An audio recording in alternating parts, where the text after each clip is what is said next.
Oh wait, so I have two options for waters. You get the Warped Tour water. I don't know if you ever went to Warped Tour. The Warped Tour, but this was the waters that we all used to have on Warped Tour. Yeah, I remember. It looked like Monsters, and so because of that, everyone thought that everyone was just jacked up on Monster energy drinks. We were just talking about this the other day because we did this showcase. Nice. Believe it or not, we're gonna kick off the talk now. Oh, we're right in. Yeah. Okay. Yeah, the other day we were talking about the Warped Tour water because we played this showcase at South by Southwest, and I came in and I had some water, and they were like, "Sorry, like you can't bring this in," and I was like, "Damn, like I just like." I'm really thirsty. Was this at the most recent South by? Yeah, this Southwest? was like a few days ago. Oh, cool. And how was that? Because I saw you were scheduled to go down there, but then you had made a post kind of adjusting how your appearance and time spent out there was going to be.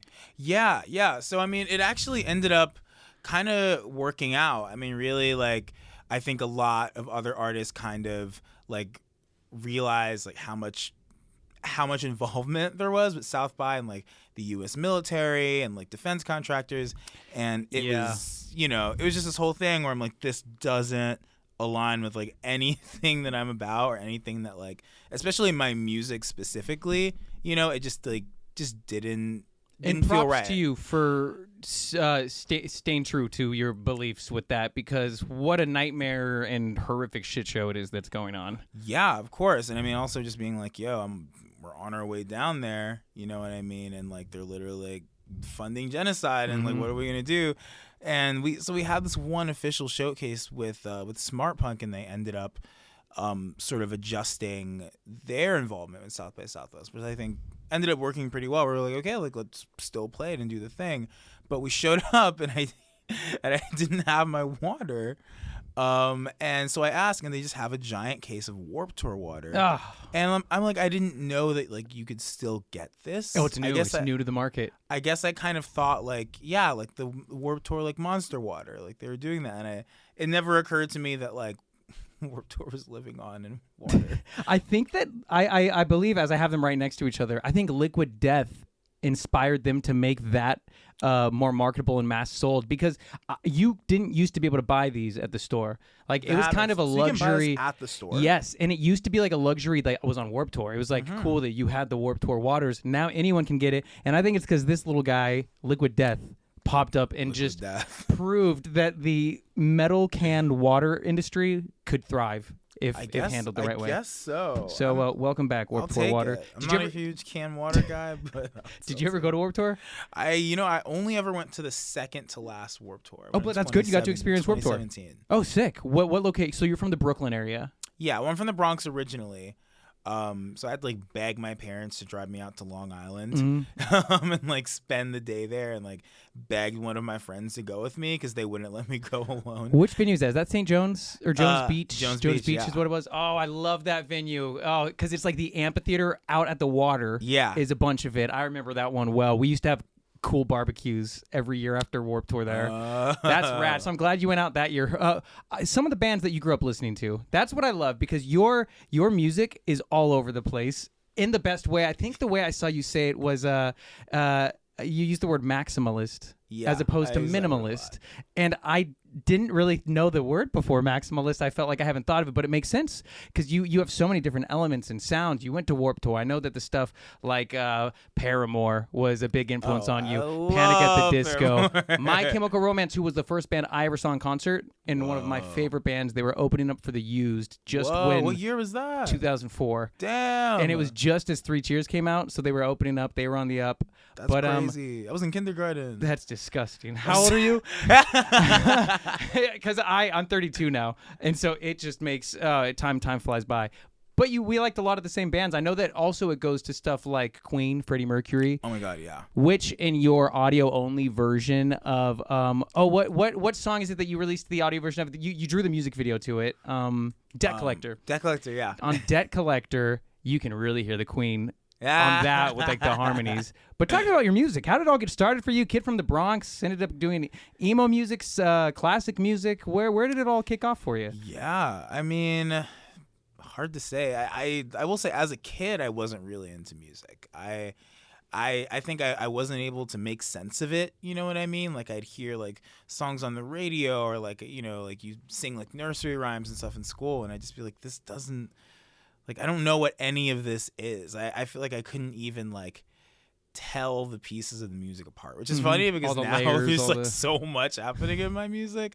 But I think really like what made it click for me was animation, actually, like experiencing music like in visual form, like in movies and TV and cartoons and anime. And I think as I got older and kind of had that link together, I don't know, I think it's like the audio on its own, my brain just like wandered so much that I didn't know what to do with it and couldn't focus on it. And I think as I got older and like found all these different mediums where music is like a part of it, I realized that music is so deeply embedded in other things.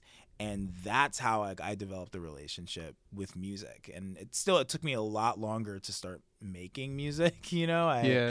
I started playing piano when I was like 9 or 10. My sister had this old like toy piano that she didn't want to play. So Do you remember some of the first songs you learned? We were also just talking about this in the van. The first song I ever learned on piano, I taught myself how to play "I'm Blue" by Eiffel 65. I can't even think of what that. Well, I guess now BB Rexa has her own version Oh, of it. By the way, yeah. that's I'd love to see an old video of that. The one and only song I can play is the Black Parade on piano, just because so it's real. so So classic, easy. It's good stuff. But do you write? Your music has so much going on. It's like an orchestra at times. Like at times, there's so many things. Is this all stuff that you are making? Yeah. So Damn. I mean, I think in high school, that's around when I started actually writing music and realizing that I wanted to learn how to sing, which I had been afraid to do really like my entire life. So I had like a little moment where I was like, I'm gonna try out for this school musical. I'm gonna do this whole thing, and then all of a sudden, I was just like in it, you know. So I ended up taking a like a music theory class, because also I'd been playing piano since I was 10, but ignored all of the theory stuff. Like I almost went out of my way to not know because it just seemed so crazy. And I feel like if you are gonna learn it, it has to be something you want to learn. Yeah. Like if you feel like you're forced to learn something like that, but knowing it and when you want to learn it, it must be so nice to know music theory, which I don't know. Yeah. So it must be so nice to actually understand that stuff. Yeah, I mean, it added so much context because I realized that I was so drawn to like particular patterns and chord progressions, and like I was looking back at all the music I've ever loved and been like, damn, like I've kind of curated like such a refined list of like, there's so many motifs, I guess, that come up a lot in the music I love. So once I had the context for that, I think it really helped me to like dive in and start writing stuff, you know. And I still kind of see that in the early music, but my whole point in that is just to say that I very early on, like when I was learning, you know, getting back into music and like getting into music theory, I was learning how to arrange like for strings and horns and choirs, you know what I mean? Like that was just the approach like in high school that they took in the classes. And so then that do you just have like the method. Can you just make all those like are you just making the sounds of all those instruments like on your laptop or on your computer? You're like, okay, here's what the strings are gonna sound like. Here's what that's Yeah, so cool. That's pretty really bringing much. a full vision to life. Yeah, I'm not quite. I've never been at the level where I can like Conduct an orchestra. write some sheet music and like hear it in my head. I don't have the. I saw you trying to ear for conduct that. with a microphone and it flew out of your hands. I saw that video. So. That did happen. So I'm no conductor, but I usually arrange stuff like in an FL Studio, which I've been using since I was like 12 or something. And then on songs like Debt Collector, you animated the video to it. But Yeah. even the start of that sounds like the start of an anime or something. Like it, Yeah. that's when you were saying like, oh, I used to when I would watch TV shows and movies and I'd hear the music of that. That's cool to see where I feel like you grew up watching some sort of cartoons or anime, and that's where a vibe like that comes. And For sure, it all clicked, you know. so you went to art school I did, yeah. what was the original plan before you decided to dive into all music? Yeah, I mean, really, the original plan for my entire life was to be a visual artist. Since I was like 5, I was like, that's what I want to do. I want to make comic books. I want to make cartoons. I want to, like, I got older and I was like, I want to do like, commercial illustration. I want to do magazines and concept art for video games and movies. That was the path I was pursuing, like, pretty actively. I mean, I think when I set a goal, I really kind of hone in on that and only that. So as far as I knew, like, that was going to happen. There was really no question. It was just a matter of like, Well into your teenage years. yeah, well into my teenage years. Like, I went to high school and I was like working hard at it. I get up like every single day and I draw for like hours and like listen to these Nice. podcasts about people talking about like their art careers and stuff. And now they'd be like, you just have to like go, like keep grinding. And I was like, that's me. Like I'm going to draw for 6 hours every day. I'm going to do studies. I'm going to take life drawing classes. So I was like deep in it. And I think what happened, what shifted for me is that I started doing it for a job. Like in high school, I was freelancing. I was doing all types of illustration stuff, really. I mean, what I wanted was just to be able to just do it for a living, you know? Like that was always the goal. So it was like, well, I want money and I want to buy things, you know? So I think I'm just going to go for it because this is the job I want to do. So I might as well just start and kind of like build a foundation for it. And once I got into it, I realized a couple things. I realized one, that I actually really like doing it. I think I kind of like have the personality to work with clients and stuff, which I think not everybody does. Like I love people, and I think that I realized very early on, like talking with other people that do freelance, like some people hate working with people. And that's a tough. You're choosing freelance because I do a lot of freelance in my life. You work with a lot of people, and you got to be hopefully pretty good with people. Exactly. So I kind of worked that muscle a lot. But I think the bigger thing I realized is that I just didn't feel like enough of like a challenge creatively. You know, it's like you would get a prompt that you kind of work through it with them, but I didn't feel any sort of like personal fulfillment besides just getting the practice doing something I like. So I think that kind of drew me to the conclusion, well, I want to make my own art. I want to do illustrations for myself. And I kind of started circling around like what that could mean. I think doing graphic novels at the time didn't quite seem right anymore. And I wasn't sure exactly how I was like, how can I like make art and do it for a living and fulfill myself creatively without having to like work for somebody else, basically. That's the dream, isn't it? Being a creative person, being able to just create and make a living from it. That's it. And then all of a sudden it just clicked that like I started writing music. I started like getting back into it and becoming really passionate about it.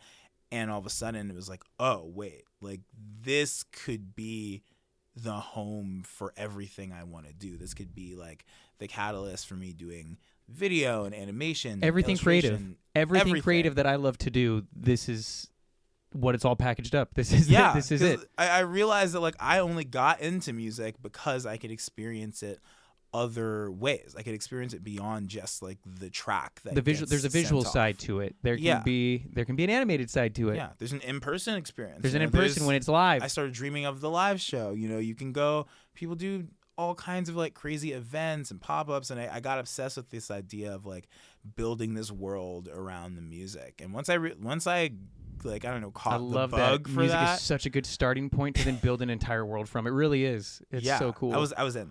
I was like, this is what I have to spend my life doing, and I just kind of started building the pieces. It's working. It's working. I mean, you're on a headline tour right now. Yeah. I mean, and you're touring the U.S. You've been on tours before, but so this world that you are creating, it's getting a response. How does that feel to be like on the road and playing these shows and putting it all out there? It feels amazing. I mean, I was thinking about it. I literally just came from the studio like right now because I'm trying to finish recording my album today. Sorry if I pulled you from anything. I will let you get right back into the studio. Don't even worry. I got my whole schedule wrong today, so it's just been like a shit show. Replanning. But I was thinking about it just now while I was recording that like it's crazy looking back on like when it was just an idea, because I was also so scared to do it because there's just so much. There's like, it's almost getting the guts to fully pursue your own creative ideas. First off, you're just putting all faith in yourself. You're just saying, you know what? This is what I want to do. This is me. I'm not answering to anyone. I'm not making this for anyone. This is how this is what I want the world. This is what I want to do. This is what I want to do. Exactly. And props to you for taking that step, because it's happening. So you finally made that step. Yeah, I made that step, and it's also I think once you start working that way, like dedicating your life to doing something creatively for yourself, it takes away the crutch of having someone else to tell you what to do and what the goal is. Even the most vague prompts, like, I want you to make something and make it like this. At least I know that's a starting point. I mean, a starting point is a huge help. Yeah. Versus when you from nothing to have the vaguest thing is you not only have to figure out like how to make the songs and how to do the thing, you have to figure out like what you want to say in the first place and why. Also, I've totally forgot the question, actually. Well, then with that, though, let's go to the songs, though. When it comes time for you to write a song, how do you decide what you're going to write about? Like, how do you come up with the catchy choruses, with the lyrics, the theme? Yeah, I think I always kind of start with why am I writing this song? Like, what do I want to say? I've never been somebody that, like, goes and sits down and, like, writes a song every day or something like that. Like, I don't write that much, actually. So when I write a song, like, it really is sort of a project. Like, there's an end goal in mind. So I think usually I'm just like, what is it that's, like, what is on my mind? What am I experiencing? And what can I take from it that feels worth sharing, I guess? And for this album I've been writing, it's been a lot of what we're talking about right now, like finding your resolve, learning to take chances, like, trying to find the power behind your words, I guess. Like, what do you want? How do you want to make it happen? Why? You know what I mean? And like, what? I don't know. Just what is the meaning of like what you want to say? So I guess which I'm sure you're still figuring it out. Oh, along the way. But what's the sound of the new stuff sounding like? This new album, it's different. I have to say, like, really, really different from anything I've done. I mean, so far, like, the singles have come out, and I think those sonically and thematically have been really big steps for me. Are these singles? So is that Risk?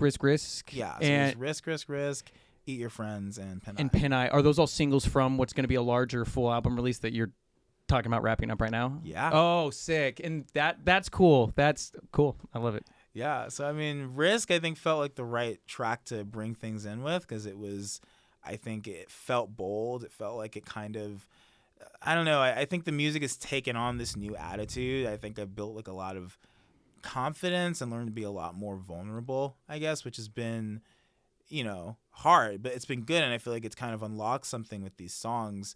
And I think the way that comes out sonically is that I'm just trying like so many more new things. Like, I've always wanted to do music that crosses genres, but I think this next album, like, it really is just this big like pinball machine, melting pot yeah, of just different. What are some of are there any genres that you are really excited to try to blend together that you haven't had a chance to, or some that you have that you're excited for people to hear? Oh yeah, I mean, there's a lot of fun like electronic stuff on the album. Okay, that cool. stuff excites me a lot because I started off making electronic music, like dance music. That was my start with like actually creating sound. You know what I mean? So I've been, it's been sprinkled in here and there, but I've been really amped to just do something that's like loud and synthy and has like crazy like just bass, you know what I mean? That's I love how many different genres you explore, because some of your stuff sounds like it's straight like gospel stuff almost. Yeah. Like it sounds like it could be a gospel, and then and that's been a first too. Yeah. Oh, that's great. And do you pretty much write it all yourself? Do you work with many people in the studio? Do you yeah? How does it? Yeah, I mean, as far as the conception of the songs, I think for this album it felt really important for me to just hone in on me and like what I want to say. So yeah, I mean, really, besides the song with Pink Shift, I don't think there are any other writers. And was that Eat Your Friends? Eat Your Friends. Eat Your Friends, cool. So that one we did together. It was a great experience and a much needed break from writing on my own. But besides that, I'm pretty sure I wrote every line on this album and I produced all of the songs. Dang, you are creative. I don't know if I'll do it again that way, but it felt important for me to, like I said, like, what do you want to say? Like, I think I needed to go through that process to realize what I wanted to say without it being sort of diluted by like what someone else might want. And who knows better than you? Like, I think if you have certain things you want to say in this way, I think you're the best person to do it, because I view you as a very creative person. So for yourself, moving forward, maybe down the road, you will be able to get into the studio with people you love, people you can't wait to collab with.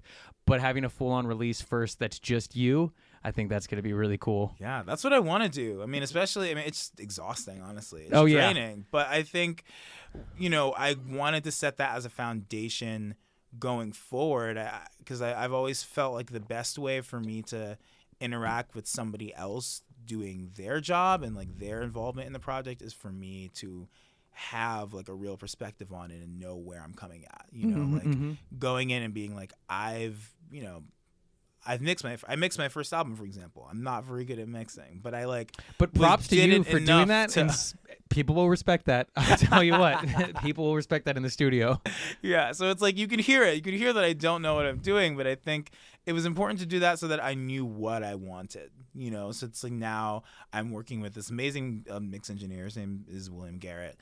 And he, like, I don't know, there's a shared vocabulary. Like, I can talk to him, like, from the point of view of, you know, not like a mix engineer, but we can speak the same language. You both have an understanding of the process. Yeah, and that's always what I want. You know, I work with a lot of like friends who'll come in and like, you know, I'll write a bass part and then I'll give it to a friend to like play, or I'll write, you know, this all these horns and strings that I'm arranging for other people, and being able to have a shared vocabulary with them instead of just being like, can you make it sound like this maybe? It's such a fun little niche language to know that it's cool to be on the same page. Even if you know minimal, you don't know too much about it, it's nice just to have a bit of an understanding with it, which I'm sure for you is great when it comes to making music. Totally. This would be impossible otherwise. It'd be so overwhelming. So are you feeling creatively fulfilled right now? Like, is what your time and energy going into, you're like, this is it. I feel like me. I feel like you're not missing out creatively. You're doing it.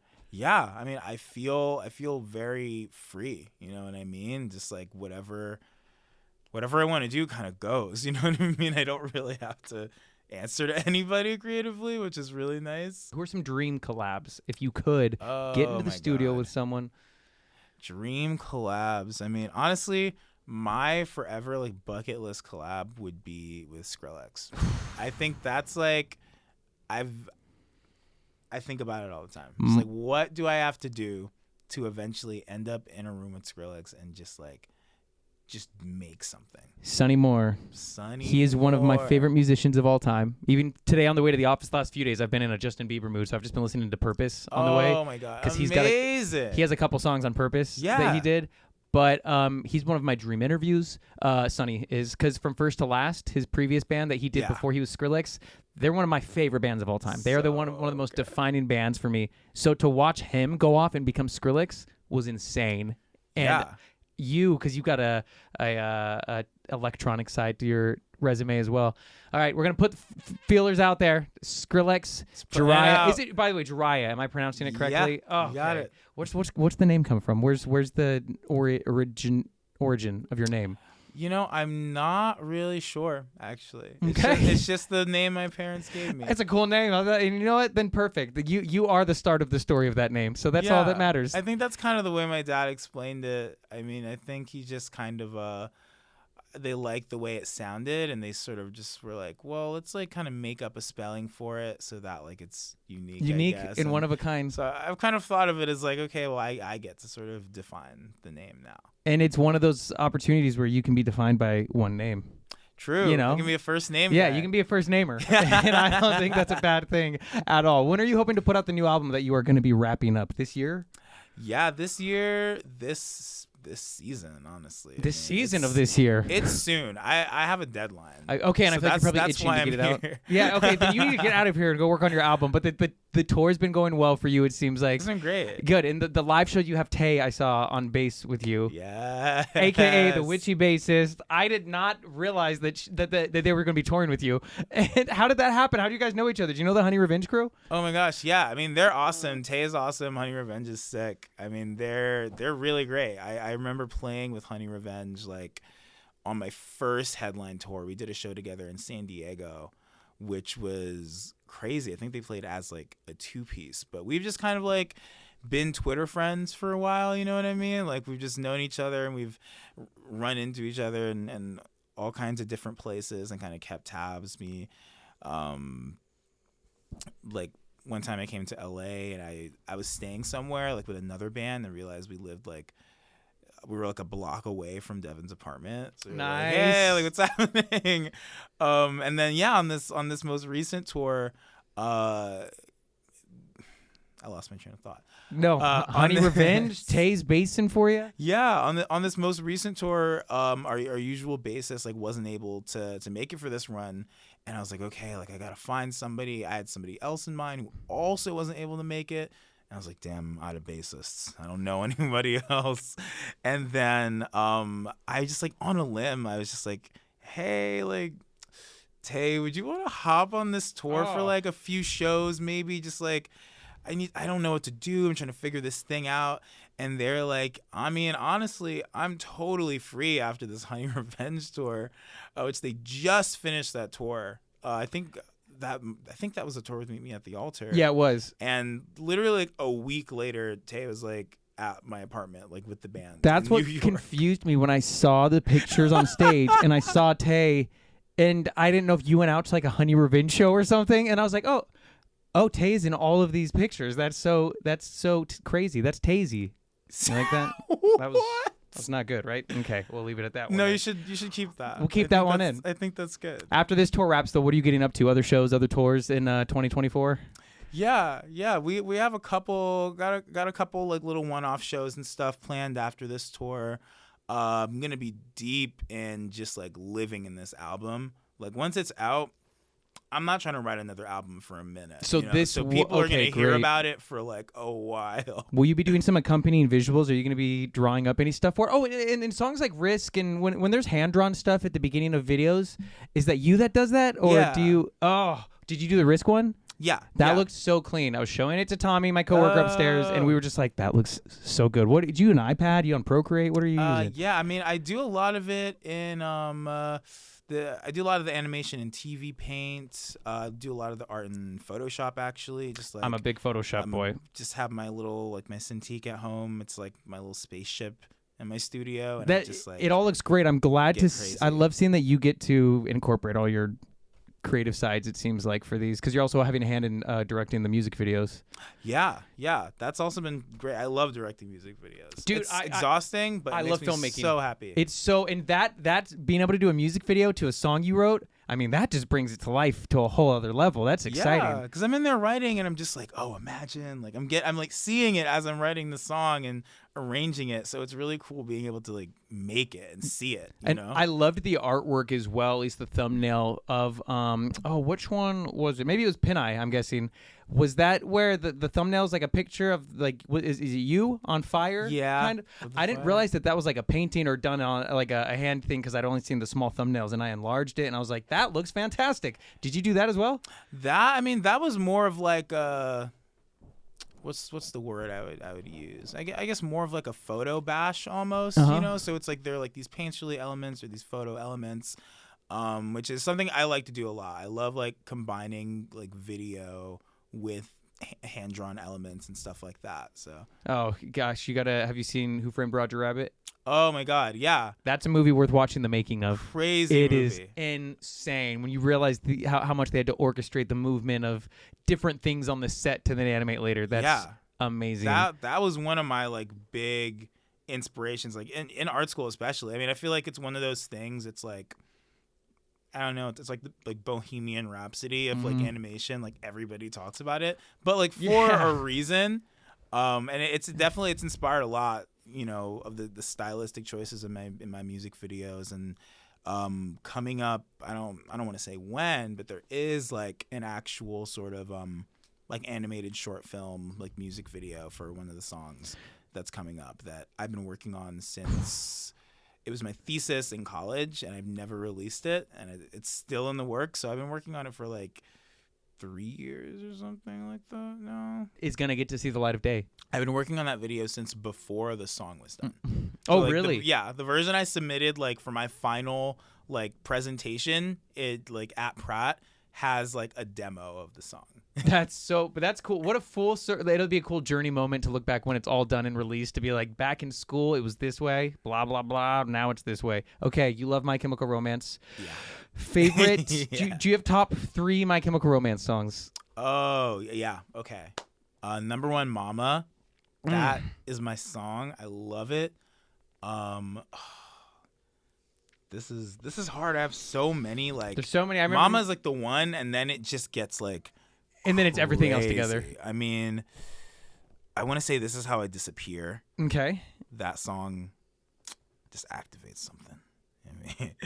And then maybe I'm thinking either Prison or To the End.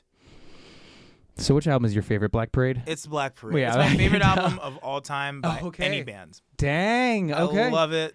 It's just like I know every note of every song on that album. It's for me my favorite because My Kim is one of my favorite bands of all time, without a doubt. 3 Cheers for me. Oh, that yeah. album changed my life. That was the introduction of me into them, and yeah, they're cool because they're such a theatrical, big, fun band, and I can see where that obviously motivated you or inspired you in some elements. Appreciate you stopping by, though. I'm excited for the new album because I guess the beginner's guide, it was like a 2-parter thing that you did, kind of. It was sort of a 2-part EP, yeah. And is this going to be any continuation of that, or is this a whole fresh new chapter? This is a whole new chapter. It's my first full-length album since 2018, and we're in a new chapter. And you have grown so much since then, because I guess even the one I kept bringing up, Debt Collector, that even came out after that, huh? Because that was on Beginner's. Yeah, that was on the first guide. Beginner's Guide. Cool. Well, this is going to be an exciting growth to see. The songs that you've released already, Risk and Pen Eye and Eat Your Friends, it's your best work. So I think that you are setting the bar high. You've really been able to take the past few years honing in on your creativity.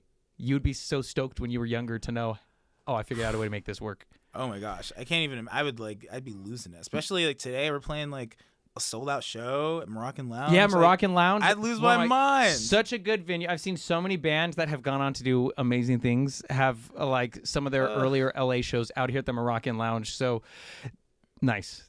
It's gonna be sick. I'm stoked about all of it. I'm stoked for you to hear the album, to get back on the road later this year. Well, you're on the road right now. You're already on the road. At the time of this conversation, your tour's like a little over halfway done, I think. But you like the road life, the tour life? I love it. Good. I never get tired of it. I bet you're quite the performer. I get the feeling that you were born for the stage. I try my best. It's a good time. Hopefully you can catch one of the shows sometime. Yes, and I hate it tonight. I can't come out to tonight's because I hosted this art place called Secret Walls. And they have a thing tonight that I have to host with Posca markers. If you know Posca markers, I don't know if you draw much with paint markers, but I feel terrible. I got to miss tonight's show. Damn, don't even worry. We'll be back. We're playing. I mean, I guess we're about to announce this, but we're playing No Earbuds Fest in June. Is that? Oh, nice. That's out here? Yeah. Sweet. It's gonna be out here. I'm excited for that.